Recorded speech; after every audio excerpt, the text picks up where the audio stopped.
Welcome to the Beyond Pain podcast with your host, Joe Gambino and Joe LaVacca. Join the two Joes, two physical therapists, as they discuss how to navigate the uncertainties of pain so you can move beyond it and get back to the activities you love most. This podcast is for Joe, and their guests to share their clinical thoughts and ideas based on their collective clinical experiences. Can this information be for you? Maybe, but we cannot know for sure. Therefore, it is always worth talking to your healthcare provider to make the best decisions in your care before you implement anything on this podcast. And please use common sense. Welcome back into the Beyond Pain podcast. I am one of your hosts, Joe Gambino, and I am here with our other lovely hating that Soto went to the Mets, LaVacca, and we are back live. You can find this show on YouTube, the Cups of Joe _PT. We also have this show on Instagram, Beyond Pain Podcast, and you can find us both on Instagram as well. I am at Joe Gambino DPT, and Mr. LaVacca over there, or Dr. LaVacca over there, he is at Strength and Motion _PT. Welcome back, Joey boy. Good to be back. I feel like you took it easy on me there in the intro. I thought you were going to have some snarky comment of Joe can't read a calendar, can't organize calendar invites. I thought about it. I did think about it. So I was prepared. And for those listening, me and Joe had a little scheduling conflict today on the Google Calendar. So we were trying to work through that as gentlemen. And I think we did. We're all back on track with the rest of the year and the new year. So to come back to Soto, I am disappointed. I don't know if I'm mad. I had mixed feelings about it. What did you think when he announced?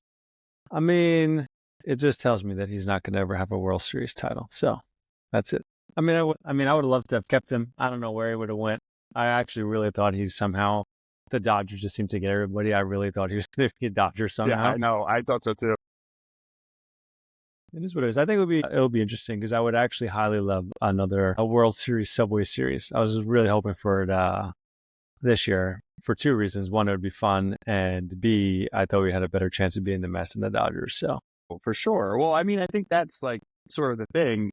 In the AL, there's no one that's super scary in the AL right now. But in the National League, if you're these teams, like you have to be doing something to compete with the Dodgers, right? And to your point, they just get everybody. I did not even understand how they could even sit down in the same room with Soto wanting a $600 to $700 million contract after they gave another dude $700 million and another pitcher $300 million just last year. And they have four other like MVPs on their team. It completely boggles my mind. But supposedly they've already made like $1 billion on just like Japanese TV contracts by signing Ohtani. So yeah, I'm sure they're not. They're definitely not losing money. It's just I don't know how they able to fit all of it into one salary. But they must defer contracts or something like that over something like that.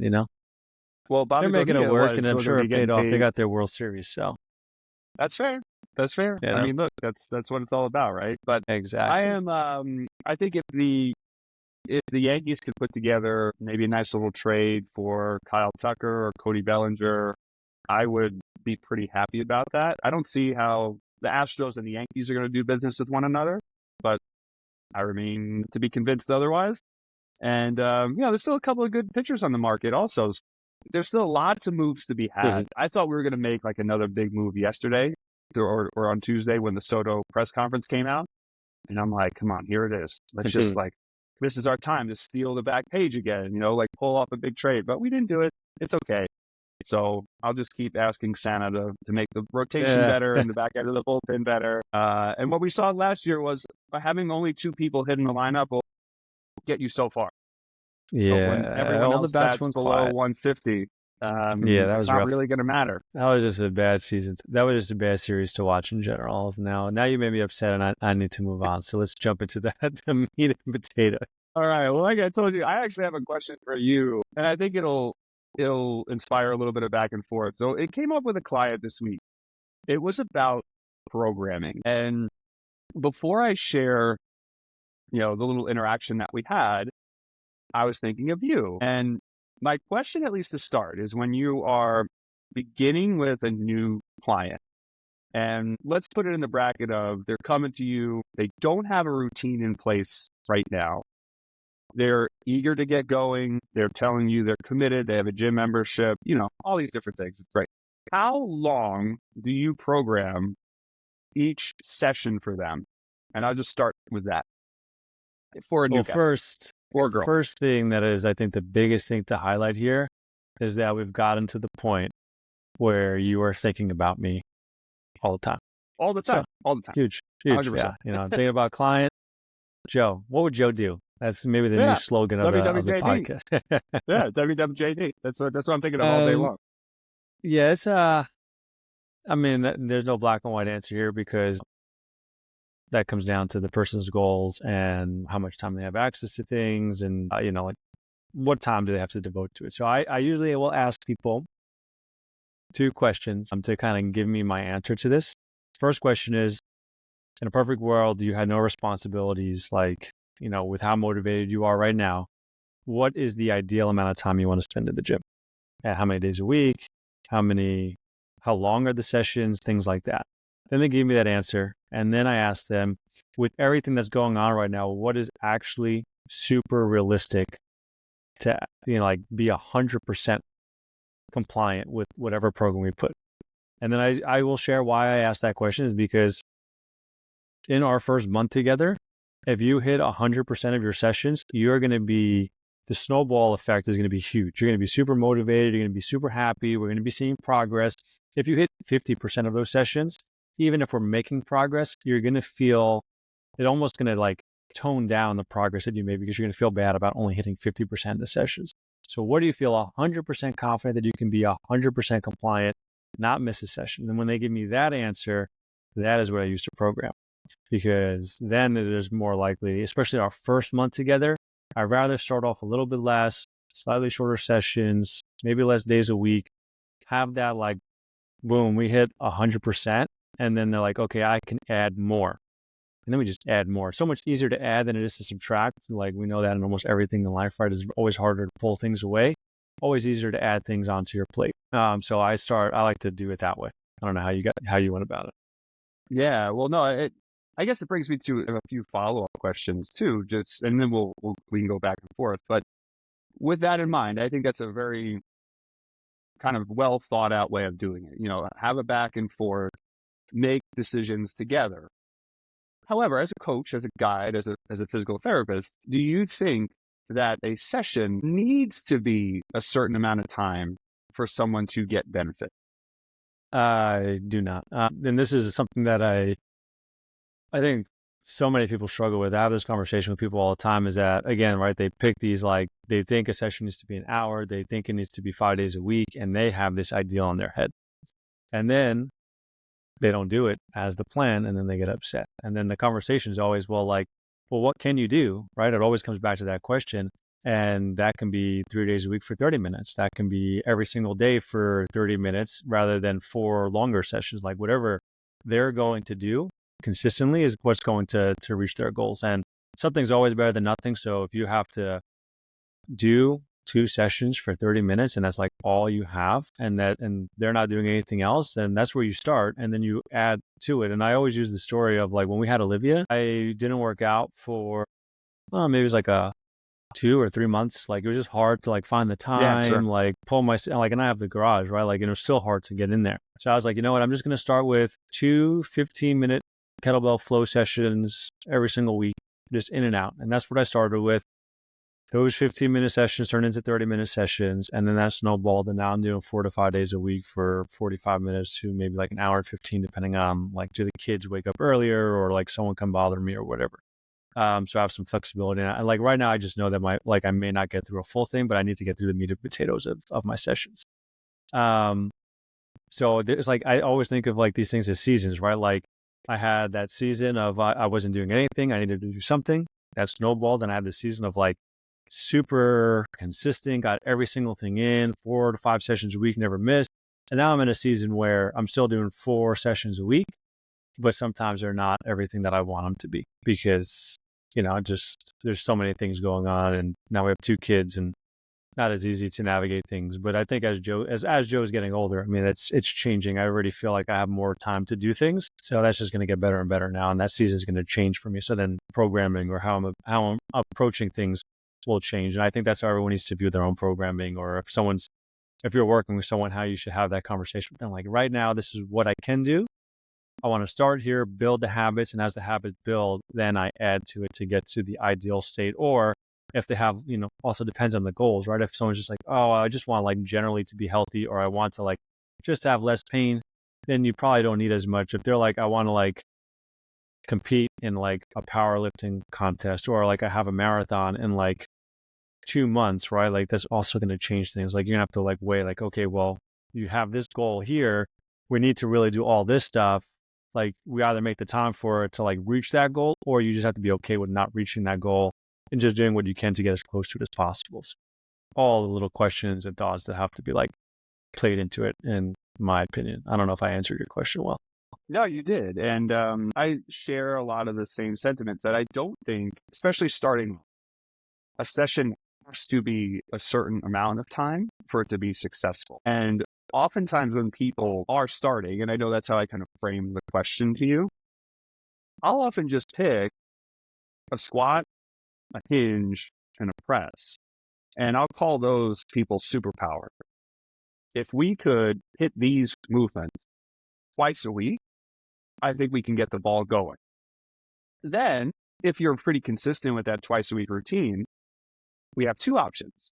We can add a third day of maybe just more secondary lifts or different ideas, or we can extend and add a finisher circuit of some things that you want to work on within the time or within the days that you already have carved out for yourself. So I kind of go about it two different ways there.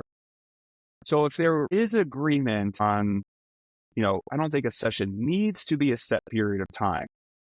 Do you ever encourage patients or clients, again, in the framework of, starting out too, we'll leave it at that, have a session at a certain time? Is there too long of a period of them moving, loading, lifting? Yeah. In your opinion? I in general don't think sessions need to get too much more than an hour. I think if you're able to work out for like 2 hours straight, one, there's probably two camps that are there. One, you're just like a glutton for punishment. You like to like really just push your body to the end and always redlining, and there's a problem with that. Or two, you're in the camp of you're just underloading, so you can go for 2 hours and not be toast. So intensity is the other conversation. If you're doing like 30-minute sessions and you're half-assing them, well, you're not going to see results. But if you're doing 30-minute sessions, but everything is of high intensity, high intent, quality movement, you're going to see benefit from it. Unless, again, it comes down to goals. It comes down to the person's history, what they've been doing. If you're doing nothing, doing something is going to probably make progress. So all those things need to play in mind. So I think it just comes down to what really intensity is really important. And that's where I think a lot of people miss the boat as well, is they go in there, they pick a weight, they go through it. Their RPs are probably typically low in like the 6s, maybe 7s. They never do 8s, they never do 9s, they never hit a failure. And those things are the ones that, like, if you're looking for strength, if you're looking for hypertrophy, like those kind of goals, you're probably going to need to get there. If you're just looking for general, I want to be able to like pick up a box and do things around the house, or like lay on the floor and play with my kid, then, you probably don't need to get that high. 7s and 8s are probably going to be fine, but you're not going to be well suited if you're doing like 5s. As far as RP, that's probably that's almost like doing nothing in a sense. So, yeah, I appreciate the framework that you gave there of, maybe people are underloading and that's why they feel like, well, they can keep going and going and going. And to actually kind of mirror that with a client that just wants to keep going and keep pushing and overexert. And what kind of sparked this conversation was with a particular client just like that, a guy who loves to push and push and push. And we've been training together now for a few months. And he wanted to recently start a little bit of a sprinting kind of program. And I said, great, no problem. We started a little sprint framework, and he messaged me because we went over it together in the gym. Because I specifically said, I don't want you to really be sprinting right now at a higher than 75 or 80% effort, right? So you're not giving it an all out. You shouldn't be gassed with your 10 or 20 yard sprints, but you want to start striding, right? Start opening up this like cadence a little bit, get used to it, establish long rest periods. And then lo and behold, 2 weeks into it, I get a message. Oh, that hamstring went. All right, let's talk about it. What were you doing? He's like, well, I was going 100% with every sprint. And I'm like, okay, that wasn't what we wanted to do, right? Remember, we talked about conditioning and getting tissues prepared. And, you've been moving really well in the gym in particular planes, under steady loads, under steady tensions. This is a much different game. He's like, well, yeah, I know, I'm seeing that now. He's been doing better. Now he's back to kind of running without pain and all these things. But before he left yesterday, he brought up this idea. He goes, hey, I got plenty of time. I kind of work for myself. The workouts have taken me about an hour, sometimes an hour and 15 because I watch the videos. I'm very diligent about my rest periods that you give to me. Equipment sometimes on opposite end of the gym. I know that you don't know that. So, I don't expect you to know that, but that's what takes up some time. But he's like, I'd love an extra circuit or two each day. And I'm like, all right, well, that's going to take us up to like an hour and a half. Well, you just told me that pushing too hard is kind of keeping us in this spin cycle. But I said, you know what? Okay. And I just gave him like a little extra round of like mobility stuff, knowing that, hey, he's already probably pushing too hard. So let's get him doing some body weight things. Let's get him rotating, doing some stretching, foam rolling. And then I'm hoping that will also sort of take up a little bit more time for him. So I was thinking like, okay, well, did I make the right decision there? Should I have just actually really just sat him down and been like, hey, we need to cap this at an hour and 15, or we need to start thinking about things like your nutrition and what are we really training for? Is it just now general fitness, or are you spiking up to think about something like competing in like a master's track and field event like in the spring? Because those are all two different conversations. So I appreciate your input there, my friend, because I was thinking about that. And as I program for people, it's so funny. And I'm sure this happens to you a lot. I'm blocking out exercises, and some people will write me and say, wow, this is like the perfect length. I love this. I love this. Other people are like, give me more. Other people are like, hey, I don't have all this time. Give me less, right? So do you go off with your training principles? And I know you and I actually went through that training program together. What was it? We did it in Perfect Stride together. Do you remember the name of the program that we were doing? It was like a spring phase, a fall phase. Oh, the strength faction stuff? Yes. So, I kind of valued that approach and some stuff that I learned from Mike Boyle's strength certification of like, at least having like a framework, right, to kind of build off of. So do you still use like a framework for like all your clients? Like they're in a power phase, they're in this hypertrophy phase, or are you kind of writing each individual program from scratch? Well, so depends. So I have some templates that I kind of work off of that I will modify to whoever it is so that it is custom to them. So I do, I again, going through seasons, depends on how long I have somebody for. So, and what they're coming in for. But if we're starting with somebody, usually it's because they have some sort of pain and they're trying to get over a hurdle. So usually our first, 3, 4, 2 to that first 4 months together, we're working through actually just trying to like bring down pain, build up the framework so that they can move and load more. And that usually then will kind of like almost bleed into, depending on their goal, I'm just like into like a strength block, usually like, something a little bit more. So depending on how much pain they have, it tends to work out where their first 2 months are like really not that intense. And they always want more, a little bit more, but they just haven't earned that kind of right to load that much without making things worse.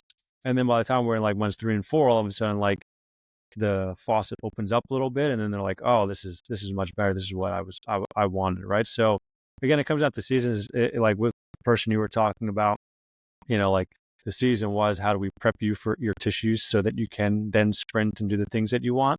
So you would have to go about that first, right? And treat that as a season. I think, what I found successful with people is just explaining like, this is the season that we're in. This is why we're doing this.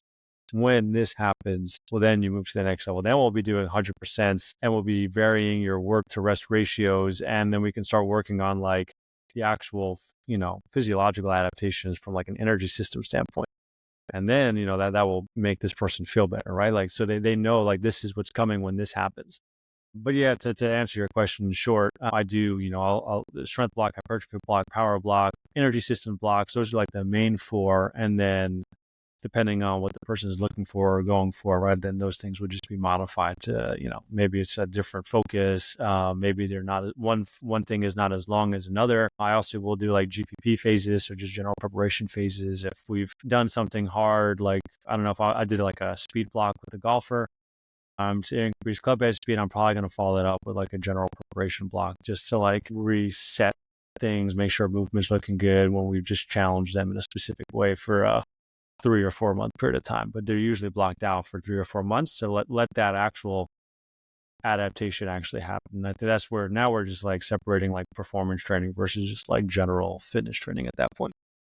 Yeah, that's great. And I take a similar approach. I think some of the benefit of having those frameworks that you can just adapt to people is kind of think it gives me some feedback on, with all the people I train, if all of a sudden I get 7 messages in a training block where it's like, hey, I'm starting to have a little bit of knee pain, or, my back's bothering me. I'm like, that's probably not a them issue.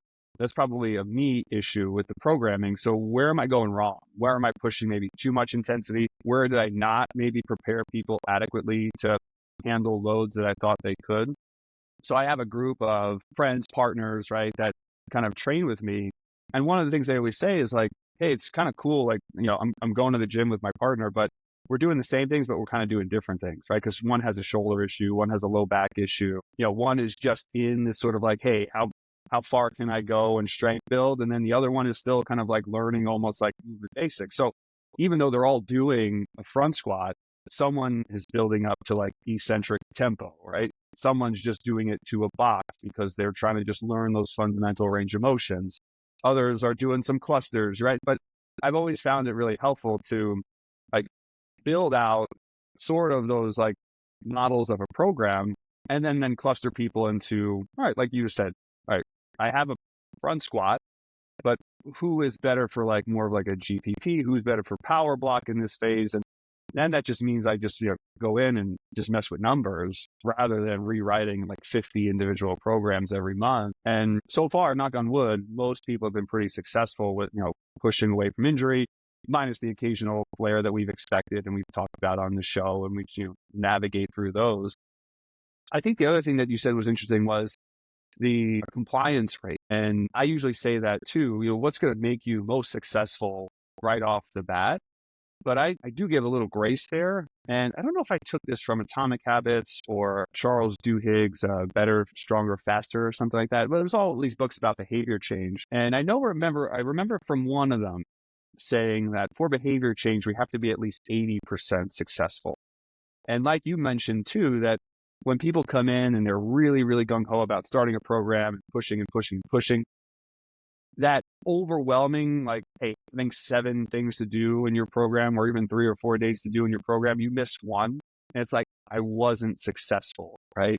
But if they kind of go in with this idea of like, hey, look, life's going to happen. I'm just getting going. A Thursday meeting might pop up. We talked about, the kids and some families and stuff getting sick this week. Life's going to happen. So rather than go backward, my advice to them is just look ahead to the next training day. And I wanted to know if maybe as like a kind of wrap up question for people who miss a day or miss a couple days, whether it's illness or, life circumstances, do you encourage them to like, hey, when you can go back and make those up? Or do you just say, hey, look, that was Wednesday and Thursday. This is Friday, Saturday. Friday, Saturday was your mobility or long run days. Don't go backwards and strength train. Just now move forward and start fresh from today. Yeah, it depends. If you have enough time in the week to still get everything, like you miss like a Monday and a Tuesday, and there's still 5 days left in the week, and you have 3 workouts, like you could still get all your workouts in. So you can go back and do start with your Monday and work your way down. So I would say, there's that. If you were getting towards the end of the week, I'll just give you how I personally look at it. So I never will go, like if I miss a week or I miss a few days. Well, if I miss a week, I don't go back to that week and say, oh, I have to make up that week to go on to the next week. That's not really how I look at it. I just, okay, I missed a week. I just get back into the program. I started off where I left off. and then I kind of go through it. And I have someone else programming for me, so I just follow the weeks as they go along. If I miss days, like I was supposed to work out on a Tuesday and then I skipped Tuesday and I ended up working out on Wednesday, I'm not doing Wednesday's workout, I'm doing Tuesday's workout. Because typically when things are programmed, the stuff at the front of the week are going to be like your higher intensity stuff, right? And things kind of like trail off, or, as the week goes on. So I know like my day 1 and my day 2 are going to be my heavier my heavier lower body and my heavier upper body. So I want to hit those ones first. And then if I have time, I'm going to hit like the day 3, day 4, day 5s, whatever.